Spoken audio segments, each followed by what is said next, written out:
Ramesh sir, extra micro देखिए, एक short to mid term अगर नजरिया हो तो एस्ट्रा, ASTRA, माइक्रोवेव प्रोडक्ट्स।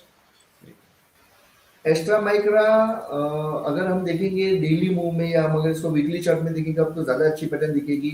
एक एबीसी पैटर्न इससे बनाई थी करेक्टिव की, सो वो एबीसी का अभी सी पैटर्न चल रहा है। काफी लोगों को ये थोड़े टर्म्स थोड़े डिफिकल्ट लगेंगे समझने में, पर खाली ये मैं कहना चाहता हूँ कि सी जनरली हम देखते हैं कि एक लास्ट करेक्टिव फेज रहता है किसी भी प्राइस मूवमेंट में। तो इतना समझिए कि लास्ट करेक्टिव फेज के आसपास कहीं पे चल रहा है। सो अराउंड ये लेवल पे तो हम एंट्री नहीं करेंगे, पर हम इसका आई थिंक वेव खत्म हो वो वहां के आसपास हम कर सकते हैं। सो अराउंड मुझे लगता है कि अराउंड अगर ये 260 या 265 के आसपास अगर ये आता है, सपोर्ट लेता है, तो यहाँ पे हम वहां पे हम एक सेफ एंट्री कर सकते हैं।